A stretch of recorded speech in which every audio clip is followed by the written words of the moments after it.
Hi అండి. Welcome to my channel. ఈరోజు video వచ్చేసి latest trending model Jimmy Choo sari blouse back neck డిజైన్ని ఏ విధంగా కటింగ్ అండ్ స్టిచ్చింగ్ చేసుకోవాలో చూపిస్తాను. దీనికి సంబంధించిన మెజర్మెంట్స్ అన్నీ కూడా నేను ఇక్కడ స్క్రీన్లో అయితే మెన్షన్ చేసేస్తున్నాను. బ్యాక్ పార్ట్ వరకు క్లాత్ని అయితే ఈ విధంగా కటింగ్ చేసేసుకుని ఇప్పుడు ఈ క్లాత్ మీద మెజర్మెంట్స్ని అయితే డ్రా చేసేస్తున్నాను. చాలా ఈజీగా ఎవరైనా స్టిచ్చింగ్ చేసుకోగలిగే బ్లౌజ్ డిజైనే. అలానే దీనికి సంబంధించిన కాస్ట్, ఈ బ్లౌజ్ కోసం ఏ మెటీరియల్ని యూజ్ చేశాను, ఎంత మెటీరియల్ని యూజ్ చేశాను అనేది మొత్తం వీడియోలోనే మెన్షన్ చేస్తాను. మీరు ఎక్కడ కూడా వీడియోని స్కిప్ చేయకుండా చూడండి. వీడియోని స్కిప్ చేయకుండా చూడటం వల్ల మీకు డీటెయిల్స్ అన్నీ కూడా క్లియర్గా తెలుస్తుంది. ఎవరైనా మన ఛానల్ ఫస్ట్ టైం చూస్తుంటే సబ్స్క్రైబ్ చేసుకోండి. అలాగే పక్కనే ఉన్న బెల్ బటన్ని క్లిక్ చేసి ఆల్ అనే ఆప్షన్ని క్లిక్ చేయండి. ఆల్ ఆప్షన్ క్లిక్ చేసిన వారికి మాత్రమే నోటిఫికేషన్ వస్తుంది. ఇక్కడ వచ్చేసి నెక్ డిజైన్ కోసం అని చెప్పేసి ఒక బాక్స్ని అయితే డ్రా చేస్తున్నాను. డిజైన్ అయితే సింపుల్గానే ఉంటుంది. ఎవరైనా ఈజీగా స్టిచ్చింగ్ చేసేయగలుగుతారు. అలానే ఈ బ్లౌజ్ కోసం యూజ్ చేసిన మెటీరియల్ వచ్చేసి సారీలో బ్లౌజ్ అనమాట. సారీలో మనకు వచ్చే బ్లౌజ్ పీస్ ఉంటుంది కదా, దాన్ని యూజ్ చేసి స్టిచ్చింగ్ చేస్తున్నాను. ఈ ఫ్యాబ్రిక్ వచ్చేసి జిమ్మిచూ ఫ్యాబ్రిక్. దీనికోసం మనకి సారీలో నార్మల్గా 1 మీటర్ అయితే బ్లౌజ్ పీస్ వస్తుంది కదా, దానికి ఒక 1/2 మీటర్ ఎక్స్ట్రాగా మనకి కలర్ కాంబినేషన్ ప్రకారం 1/2 మీటర్ అయితే ఎక్స్ట్రాగా క్లాత్ని తీసుకుని స్టిచ్చింగ్ చేస్తే సరిపోతుంది. మనకి సారీ నుంచి కూడా ఏమీ ఎక్స్ట్రా క్లాత్ అయితే కటింగ్ చేసుకొని అవసరం లేదు. ఇక్కడ క్యాన్వాస్ పేపర్ తీసుకుని డబుల్ ఫోల్డింగ్ చేసుకుని నెక్ డిజైన్ అయితే డ్రా చేసేస్తున్నాను. ఇది వచ్చేసి పార్ట్ నెక్ బ్లౌజ్ డిజైన్ అనమాట. నేను కొంచెం ఇక్కడ నెక్ అయితే డీప్గానే డ్రా చేశాను. మీరు మీ బ్లౌజ్ కొలతని బట్టి నెక్ డీప్ని అయితే డ్రా చేసుకోండి. ఈ క్యాన్వాస్ పేపర్ని స్క్రీన్లో చూపించిన విధంగా కటింగ్ చేసేసుకుని స్టార్టింగ్ మాత్రం ఈ విధంగా 1 ఇంచ్ అయితే మనకి నెక్ సాగిపోకుండా ఉండడం కోసం అని చెప్పేసి ఈ విధంగా కటింగ్ చేస్తున్నాను. అలానే ఇది మనకి ఫ్యాబ్రిక్ వచ్చేసి చాలా థిక్నెస్ తక్కువ కదా, అందు గురించి అని చెప్పేసి బ్యాక్ పార్ట్ మొత్తం కూడా క్యాన్వాస్ పేపర్ని అయితే స్టిచ్చింగ్ చేస్తున్నాను. మీకు క్యాన్వాస్ పేపర్ కనుక అవైలబుల్గా లేకపోతే డైరెక్ట్గానే స్టిచ్చింగ్ చేసేసుకోవచ్చు. ఎక్స్ట్రా ఉన్న క్యాన్వాస్ పేపర్ని కటింగ్ చేసేసుకుని ఇప్పుడు మెయిన్ ఫ్యాబ్రిక్ని అయితే స్టిచ్చింగ్ చేసేసుకోవాలి. ఈ మెయిన్ ఫ్యాబ్రిక్ వచ్చేసి మనకి ట్రాన్స్పరెంట్గా ఉంది కనుక పై వైపు నుంచి స్టిచ్చింగ్ చేసేస్తున్నాను. వీడియో నచ్చితే కనుక లైక్ చేయండి. అలానే ఎవరికైనా యూజ్ అవుతుంది అనుకుంటే వీడియోని షేర్ చేయడం మర్చిపోకండి. ఇక్కడ చూపిస్తున్న ఈ డిజైన్ వచ్చేసి మనకి లైనింగ్ బ్లౌజ్ 400 నుంచి 500 లోపు ఉంటే కనుక ఈ డిజైన్ కోసం అని చెప్పేసి ఒక 1200 వరకు అయితే స్టిచ్చింగ్ చార్జెస్ తీసుకోవచ్చు. ఎందుకంటే డిజైన్ స్టిచ్చింగ్ చేయడం కొంచెం టైం తీసుకుంటుంది. చూడడానికి సింపుల్గా కనిపించినా సరే మనకి డిజైన్ మొత్తం స్టిచ్చింగ్ చేసేసరికి టైం అయితే హెవీగానే తీసుకుంటుంది. ఇలా ఎక్స్ట్రా ఉన్న ఫ్యాబ్రిక్ మొత్తం కటింగ్ చేసేసుకున్న తర్వాత ఇప్పుడు దీన్ని మిడిల్లోకి ఫోల్డింగ్ చేసేసి చిన్నగా కటింగ్ చేసుకోవాలి. ఆల్రెడీ మనం కట్ చేసి పెట్టుకున్న ఈ బ్యాక్ నెక్ ఏదైతే ఉందో దీన్ని క్యాన్వాస్ పేపర్కి అయితే ఐరన్ చేసేసాను. ఇలా ఐరన్ చేసేసుకున్న తర్వాత చుట్టూ కూడా స్టిచ్చింగ్ చేసేసుకుని దీన్ని కూడా మిడిల్లోకి ఫోల్డింగ్ చేసేసి మిడిల్లో చిన్నగా కట్ చేసుకోవాలి. ఇలా కటింగ్ చేసి మనం ఆల్రెడీ బ్యాక్ పార్ట్కి కటింగ్ పెట్టాం కదా, ఈ రెండింటిని కూడా ఈక్వల్గా ఉండేలాగా చూసుకుని ఈ 2 ఫ్యాబ్రిక్స్ కూడా కదిలిపోకుండా ఉండడం కోసం అని చెప్పేసి మిడిల్లో అయితే చిన్నగా స్టిచ్చింగ్ వేస్తున్నాను.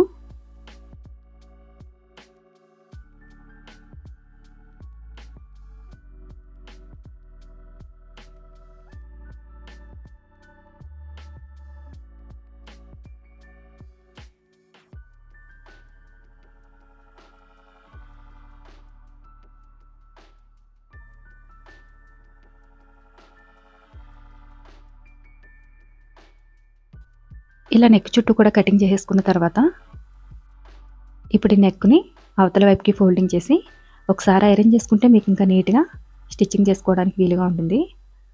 ఐరన్ చేసేటప్పుడు ఎప్పుడు కూడా లైనింగ్ క్లాత్ వైపు నుంచి ఐరన్ చేస్తే మనకి మెయిన్ ఫ్యాబ్రిక్ అనేది డ్యామేజ్ కాకుండా ఉంటుంది. ఈ విధంగా నెక్ చుట్టూ కూడా స్టిచ్చెస్ వేసేసుకున్న తర్వాత ఇప్పుడు డాట్స్ అయితే వేసేస్తున్నాను. స్టిచ్చెస్ కోసం 1.5 ఇంచ్కి అయితే ఈ విధంగా మార్కింగ్ చేసేసుకుని ఇప్పుడు ఈ క్లాత్ని మిడిల్లోకి ఫోల్డింగ్ చేసేసి 2 సైడ్స్ కూడా 3.5 ఇంచు లేదంటే 4 ఇంచెస్ లెంత్లో డాట్స్ అయితే వేసేసుకోవాల్సి ఉంటుంది. 2 సైడ్స్ కూడా డాట్స్ వేసేసుకున్న తర్వాత మనకి దీనికి పైపింగ్ చేసుకోవాలనుకుంటే కనుక పింక్ కలర్ క్లాత్లో పైపింగ్ చేసేసుకోవచ్చు. నేనైతే నడుం దగ్గర పట్టినైతే వేసేస్తున్నాను. ఒక 1/2 ఇంచ్ ఈ విధంగా కటింగ్ చేసుకోవడం వల్ల మనకి నడుం దగ్గర షేప్ అనేది చాలా నీట్గా వస్తుంది.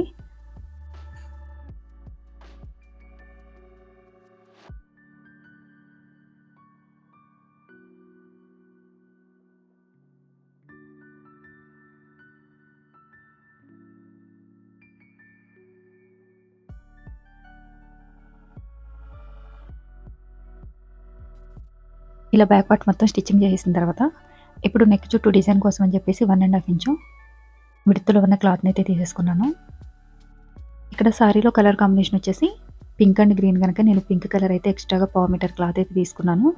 దీన్ని ఒక 1/2 ఇంచు వెడల్పులో ఉండేలాగా స్టిచ్చింగ్ చేసుకోవాలి. అలానే 1 ఇంచు పొడవులో చిన్న చిన్న పీసెస్గా మనకి నెక్ చుట్టూ ఎన్ని పీసెస్ అయితే అవసరమవుతాయి అన్ని పీసెస్ని కూడా కటింగ్ చేసి పెట్టుకోవాలి.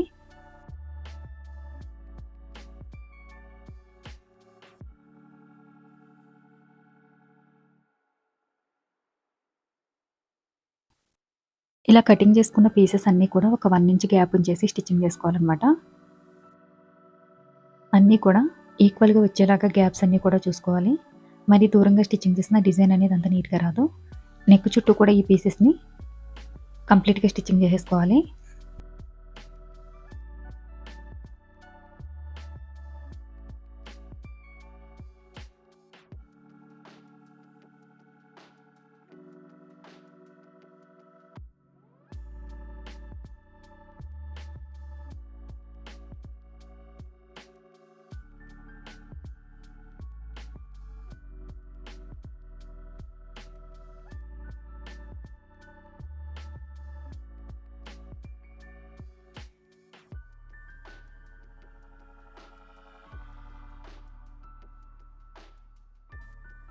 ఇలా పీసెస్ అన్నీ కూడా నెక్ చుట్టూ స్టిచ్చింగ్ చేసేసుకున్న తర్వాత మనకి ఎక్స్ట్రాగా ఉన్న ఫ్యాబ్రిక్ ఏదైతే ఉందో దీన్ని కటింగ్ చేసేసుకుని ఇక్కడ కనిపిస్తుంది కదా క్రాస్గా కటింగ్ చేసిన క్లాత్ థ్రెడ్స్ని కవర్ చేయడం కోసం అని చెప్పేసి ఒక 1/4 ఇంచ్ వెడల్పులో అయితే స్టిచ్చింగ్ చేసేస్తున్నాను.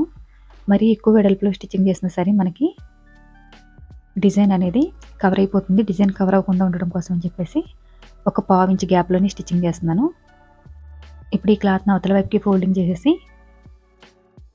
మనకి నెక్ చుట్టూ ఏదైతే డిజైన్ పీసెస్ ఉన్నాయో వీటి థ్రెడ్స్ అనేవి బయటికి రాకుండా నీట్గా కవర్ అయిపోయే విధంగా స్టిచ్చింగ్ చేసుకోవాలి. ఈ థ్రెడ్స్ అన్నీ కూడా బయటికి రాకుండా నీట్గా స్టిచ్చింగ్ చేసుకోవాలన్నమాట.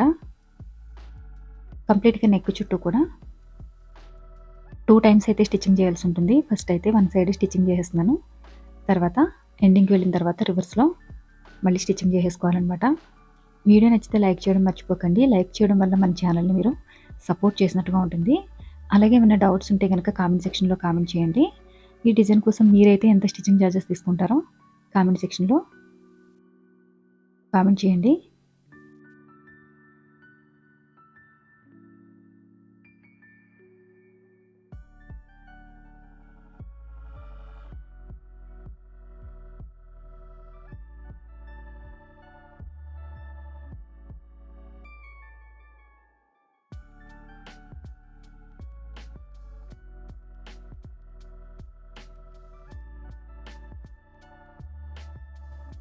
ఇలా నెక్ చుట్టూ కూడా స్టిచ్చింగ్ చేసేసిన తర్వాత ఇక్కడ వచ్చేసి మీడియం సైజులో ఉన్న డోరీ థ్రెడ్ అయితే ఈ విధంగా డబుల్గా తీసుకోవాలి. మొత్తం నెక్ చుట్టూ కూడా ఇదే విధంగా తీసుకోవాలి. ఇలా తీసుకున్న తర్వాత ఇప్పుడు స్టార్టింగ్లో అయితే స్టిచ్చింగ్ చేసేసుకోవాలి. ఇది జరిగిపోకుండా ఉండడం కోసం అని చెప్పి డోరీ థ్రెడ్ ఈ విధంగా స్టిచ్ చేసేసాను. ఇక్కడ స్క్రీన్లో చూపించిన విధంగా ఇక్కడ కొంచెం మీడియం సైజులో ఉన్న బీడ్స్ అయితే తీసుకున్నాను. మీరు కావాలనుకుంటే ఇంకొంచెం చిన్న సైజులో ఉన్న బీడ్స్ అయినా సరే స్టిచ్చింగ్ చేసుకోవచ్చు. నేనైతే మీడియం సైజులో ఉన్న 2 బీడ్స్ అయితే తీసుకుని స్క్రీన్లో చూపించిన విధంగా స్టిచ్చింగ్ చేసేసుకోవాలి. ఈ బీడ్స్ స్టిచ్చింగ్ చేయడానికి మనకి టైం అనేది ఎక్కువగా తీసుకుంటుంది. మొత్తం నెక్ చుట్టూ కూడా 2 బీడ్స్ స్టిచ్చింగ్ చేసేసుకోవాల్సి ఉంటుంది.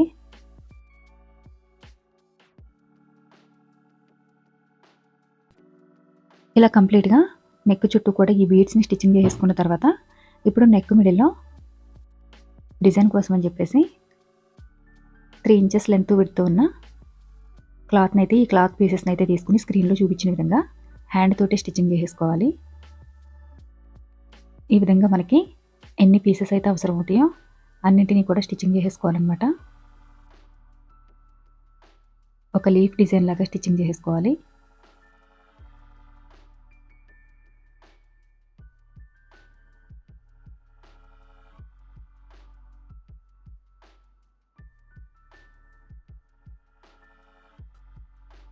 ఇలా 2 పీసెస్ని కూడా స్టిచ్చింగ్ చేసిన తర్వాత ఇప్పుడు ఈ రెండింటిని కలిపి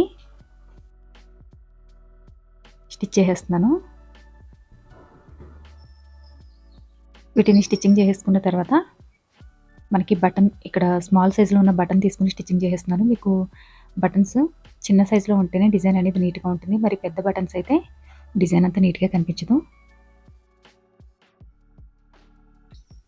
ఇప్పుడు లీఫ్ మిడిల్‌లో స్మాల్ సైజ్‌లో ఉన్న 4 బీడ్స్‌ని అయితే తీసుకొని స్టిచ్చింగ్ చేసేస్తున్నాను. ఒక్కొక్క లీఫ్‌కి 4 బీడ్స్‌ని అయితే స్టిచ్చింగ్ చేసుకోవాల్సి ఉంటుంది. ఇలా కంప్లీట్‌గా మనకి డిజైన్ కోసం అని చెప్పేసి 10 లీవ్స్ అయితే రెడీ చేసి పెట్టుకోవాల్సి ఉంటుంది.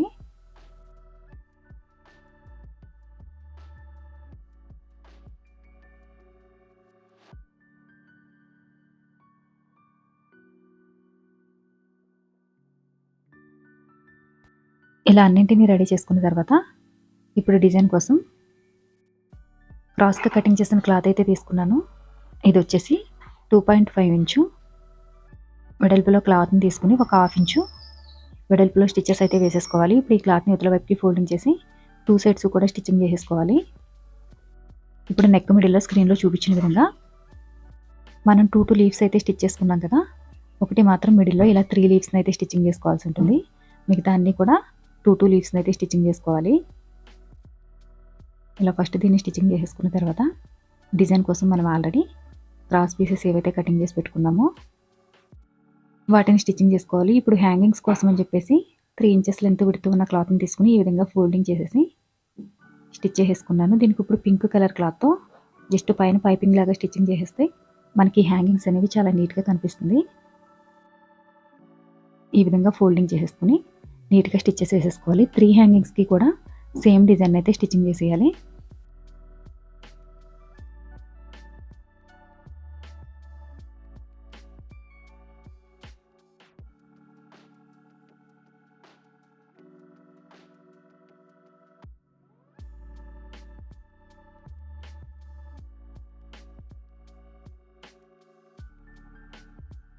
ఇలా 3 హ్యాంగింగ్స్‌ని కూడా స్టిచ్చింగ్ చేసేసిన తర్వాత ఇక్కడొచ్చేసి కొంచెం మీడియం సైజ్‌లో ఉన్న బీడ్స్‌ని తీసుకొని మిడిల్‌లో మాత్రం ఒక 5 బీడ్స్‌ని అయితే స్టిచ్చింగ్ చేసేస్తున్నాను.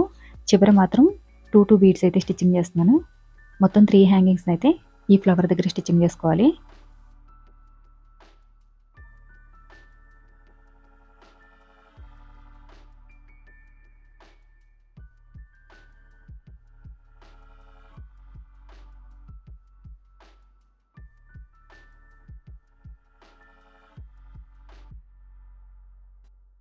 ఇలా 3 హ్యాంగింగ్స్‌ని స్టిచ్చింగ్ చేసేసిన తర్వాత ఇప్పుడు డిజైన్ కోసం మనం ఆల్రెడీ స్టిచ్ చేసి పెట్టుకున్న పీసెస్ ఏవైతే ఉన్నాయో వీటిని 2 సైడ్స్ కూడా స్టిచ్ చేసేస్తున్నాను.